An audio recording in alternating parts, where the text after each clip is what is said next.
And also, for those of you that don't know, I've actually always been known as the pretty one. And Dana has always been the smart one. Okay? But today, you're giving me a run for my money. Okay? Right?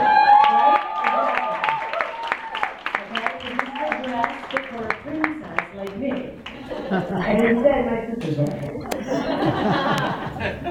Dana and I have always had a very special sister-sibling bond, based mostly on, well, fear, really. As her older sister, I pretty much just told Dana, do whatever I said, or she would be taken in the dark of the night. Hence her legitimate adult fear of the dark. Sorry about that, sis. When Dana was little, you could pretty much get her to do anything you wanted her to. Just by telling her, we will time you. Like, Dana, go get me a glass of iced tea, and I'll time you. But you know what? You can say go. That glass of iced tea showed up so fast. That's right. Very snappy. And to think, she's the smart one. But Dana was always great at also making me feel so important and needed as her big sister. Like the time she begged me to pretend to be our mother on the phone to one of her school teachers who was calling about her bad performance in school. I told her, Dana, you better get it together and do good in school. And I would love to impersonate our mother to your teacher. I put on quite an Oscar-worthy performance that day. So thank you, Dana, for always letting me shine.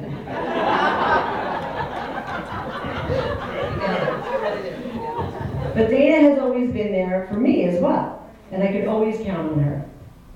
She always made sure to intercept all my cut slips from my dad. So when my report card showed up, it was clearly an error on the school's part, because you can't really miss that much class. Yes. As the youngest of 4 equally crazy siblings, Dana took the brunt of a lot of nonsense in our family.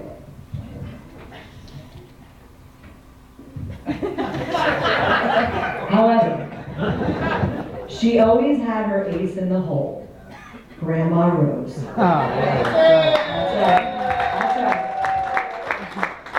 Of course, as the baby in the family, Grandma Rose always protected sweet little Dana. If you couldn't find Dana, you could always check in Grandma Rose's room, and there she would be, eating all the good snacks that Grandma would just save for Dana. So Dana, Rosie would be so proud of the woman you've become today, and the choices that you've made. And even though she can't be with us today, she's definitely up there with a fruit roll up in one hand and a ring ding in the other, wishing you and Kat all the happiness in the world. Which brings me to your beautiful wife, Kat. My husband Vinny and I first met Kat at our apartment, where she proceeded to accidentally fling one of our dishes across the apartment, scatter it in a million pieces, leaving balsamic glaze across her face. I thought, well, this isn't gonna last. Well, not only did it last, but about 6 short months later, I get this frantic call from my little sister telling me she is about to buy an engagement ring online. I said, Dana, are you totally nuts? You don't buy diamonds at retail. My husband knows a guy who knows a guy. He'll hook you up, I said. But as luck would have it for Dana, there was a gorgeous family heirloom engagement ring in Kat's family from her great-grandmother. So score for Dana. So by the next time Kat came to our apartment, she shows up with this gigantic wedding planner binder. And I thought, oh my God, someone more anal than me when it comes to planning. But a girl after my heart nonetheless.